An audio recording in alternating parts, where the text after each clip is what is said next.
எங்களுக்கு யாழ்ப்பாணத்தவர்களுக்கு இருக்கிறதா அறிவு. யாழ்ப்பாணத்தவர்களை அழிக்க வேண்டும் என்பதற்காக இந்த நூலகம் தீயிடப்பட்டது. லைப்ரரியை யூஸ் பண்ணுறீங்க, நீங்கள் லைப்ரரியை பற்றி கொஞ்சம் விஷயம் தெரிஞ்சிருக்கும். சும்மா ஒரு இடம் இருக்க வந்து பார்க்குறோம் படிக்கிறோம் என்று இருக்கோம் கூட. ஆனால் நூலகம் எரிக்கப்பட்டு தீஜுவாலியை கண்டு அவர் மரணம் அடைந்தார். இரவு 10 மணிக்கு படுக்க போனவர் அடுத்த நாள் வெளியே எழும்பவில்லை. என்னால் நூலகத்தை பற்றி பேச முடியாது.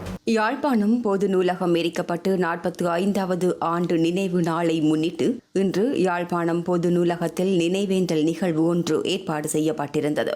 யாழ்ப்பாண பொது நூலக ஸ்தாபகர் KM செல்லப்பா மற்றும் யாழ்ப்பாண பொது நூலகம் தீயூட்டி எரிக்கப்பட்ட அதிர்ச்சியிலும் வேதனையிலும் உயிரிழந்த அருட்கலாநிதி HS தாவீது அடிகளார் ஆகியோரின் உருவப்படத்திற்கு மலர் தூவி சுடர் ஏற்றி அஞ்சலி செலுத்தப்பட்டது. தொடர்ந்து நூலகம் எரிக்கப்பட்டு 45 ஆண்டுகள் ஆவதை நினைவு கூறும் வகையில் 45 விளக்குகள் ஏற்றப்பட்டன. முன்னாள் ஜனாதிபதி JR ஜெயவர்தனவின் ஆட்சி காலத்தில் நிகழ்த்தப்பட்ட இந்த சம்பவம் இன்றும் மக்கள் மனதில் அகலாத ஒரு பேரிழப்பாகவே உள்ளது. உலக பிரசித்தி பெற்ற அறிஞர்களால் விதந்துரைக்கப்பட்ட ஆசியாவின் மிகச்சிறந்த இந்த நூலகத்தில் பாதுகாக்கப்பட்ட தமிழின் மிக அரிய வரலாற்று ஆவணங்கள், பழமை வாய்ந்த ஓலைச்சுவடிகள் மற்றும் மேற்கத்திய அறிஞர்களின் அறிவு செல்வங்கள் என சுமார் 97,000க்கும் மேற்பட்ட அரிய வகை நூல்கள் இந்த நூலக அழிப்பின் போது முற்றாக எரிந்து சாம்பலாக்கப்பட்டன. தமிழ் மக்களின் பண்பாட்டு மற்றும் அறிவின் அடையாளமாக யாழ்ப்பாணம் பொது நூலகம் விளங்கியிருந்தமை குறிப்பிடத்தக்கது. லைப்ரரியை யூஸ் பண்ணுறீங்க, நீங்கள் லைப்ரரியை பற்றி கொஞ்சம் விஷயம் தெரிஞ்சிருக்கும். சும்மா ஒரு இடம் இருக்க வந்து பார்க்குறோம் படிக்கிறோம் என்று இருக்கோம் கூட. தன்னுடைய வீட்டை அவர் சக்கரத்தர் பரோபகாரி புத்தூர் செல்லப்பா அவர் தன்னுடைய வீட்டை தான் ஒரு வசதி படைத்தவர் என்று படிக்கிறார். ஏனென்றால் அதற்கு முதல் யாழ்ப்பாணத்தில் நூலகம் இயங்கினது எல்லாம் படித்தவர்கள், பட்டம் பெற்றவர்கள், ஆங்கிலம் தெரிந்தவர்கள் தங்கள் வீடுகளில். இவர் சாதாரண ஒரு நூலகம் பாஷ்யசாலையை தன்னுடைய வீட்டிலே ஆரம்பித்து அதை பத்திரிகை மூலம் பகிரங்கப்படுத்தி பின்பு பாஷ்யசாலையாக நூலகமாக அதனுடைய சரித்திரத்தை பார்த்தால் தெரியும். அதில் இருக்கின்ற புத்தகங்கள் முழுக்க அதை பற்றி வாசிப்பவர்கள் கொஞ்சம் யார் நூலகத்தை தட்டி இப்போ படிக்கிறவர்களுக்கு எல்லா வசதியும் இருக்குது. சில பேர் 140% இன்னும் மிகவும் கீழ்மையான நிலையிலே, வறிய நிலையிலே பத்திரிகைகளை வாசிக்கின்றார்கள். அதுவும் வயது போனவர்களுக்கு இந்த புதிய இலத்திரனியல் தெரியாது. எங்களுக்கு யாழ்ப்பாணத்தவர்களுக்கு இருக்கிறதா அறிவு. யாழ்ப்பாணத்தவர்களை அழிக்க வேண்டும் என்பதற்காக இந்த நூலகம் தீயிடப்பட்டது. நூலகத்தை பற்றி பேசினால் எனக்கு கவலை. 33 மொழிகள் தெரிந்த ஒருவர் 33 மொழிகளை சாதாரணமாக இல்லை புத்தகங்கள் மூலம் வெளிப்படுத்திய ஒரு பெரிய அவர் இந்த நூலகம் எரிக்கிறது என்று தான் இருந்த பாடசாலை கட்டிடத்தில் மேலே இருந்து அவருடைய இறப்பிலே ஒரு பிரச்சனை இருக்குது. 1ஆம் தேதி செத்தார், 2ஆம் தேதி செத்தார். ஆனால் நூலகம் எரிக்கப்பட்டு தீஜுவாலியை கண்டு அவர் மரணம் அடைந்தார். இரவு 10 மணிக்கு படுக்க போனவர் அடுத்த நாள் வெளியே எழும்பவில்லை. என்னால் நூலகத்தை பற்றி பேச முடியாது.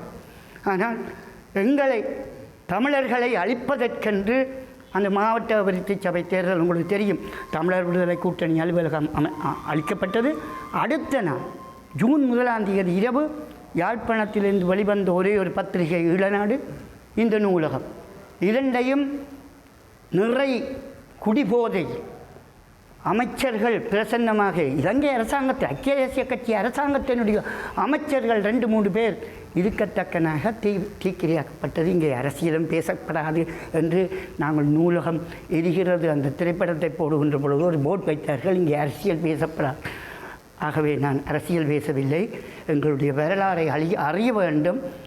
நாங்கள் படிக்கக்கூடாது. தமிழர்கள் முந்தி உங்களுக்கு தெரியும் அந்த ஆட்சியில் 5 லிங்கங்கள் இருந்தார்கள். உயர் பதவிகளில் 5 லிங்கம், பஞ்சலிங்கம் என்று சொல்லுவோம். அதுக்கு ஒருத்தருக்கு பேர் பஞ்சலிங்கம். எல்லாரும் முதல் தர கல்வி நிலையில் இருந்தவர்கள். இன்று எந்த ஒரு அரசாங்க திணைக்களத்திலும் பதவி உயர் நிலைகளிலே ஒரு தமிழர் இல்லை. முஸ்லீம்கள் அல்லது சிங்களவர்கள் எங்கேயாவது ஓரிரு பேர் இருப்பார்கள். நான் இந்த லைப்ரரி எரியக்கே எழுப்பிச்சேன். அடுத்த நாள் வந்து எரிச்ச சாம்பலை பார்த்தேன். ஆகவே லைப்ரரியை பற்றி பேச முடியாது. ஏனென்றால் இது ஒரு எங்களுக்கு கோயில். அப்படியான ஒரு நிகழ்வை நாங்கள் இது செய்யக்கூடாது. ஒவ்வொரு தமிழரும் வந்து இது செய்ய வேண்டும். நாங்கள் இதை பாவிக்க வேண்டும். நான் இங்கே இன்றைக்கு ஒரு பகிரங்கமாக ஒரு விண்ணப்பத்தை ஆணையாளர் அவர்களிடம் கேட்கிறேன். இங்கே உதவி நூலகராக இருந்தவர் இப்பொழுது சுன்னாகம் உடுவிலா சுன்னாகம் அந்த லைப்ரரி எங்களை ஜெயாக்கான்னு சொல்கிறவா அங்கே அதாவது 7 நாட்களும் திறந்திருக்கிறது நூல் நிலையம். இவருடைய எண்ணம் நூல் நிலையம் எல்லோரும் வாசிப்பதற்கு பாவிக்கப்படும். நீங்கள் லீவு எடுங்க ஒரு நாளைக்கு நூல் நிலையத்தை திறந்து வையுங்கள். அப்படி என்றால் தான் எங்களுடைய பிள்ளைகள் இப்போ பிள்ளைகள் படிக்க வருபவர்கள் இன்றைக்கு அல்லது விடுமுறை நாட்களிலே இந்த பகுதியிலே ஒரு பகுதியிலே படிக்கிறார்கள். மற்றும்படி என்றால் பெண்களுக்கு அங்கே இங்கே ஆண்கள் அவை தேவை செய்து 7 நாட்களும் திறந்து கல்வி கூடத்தை அதாவது உருப்படியாக அவருடைய எண்ணம் எதுவோ அதுபோல செய்யுங்க. நீங்கள் ஒவ்வொரு நாள் அரசாங்க ஊழியர்கள் லீவு எடுங்கோ என்று கூறி எனக்கு இந்த சந்தர்ப்பத்தை தந்தமைக்கு நன்றி கூறி அமைகிறேன்.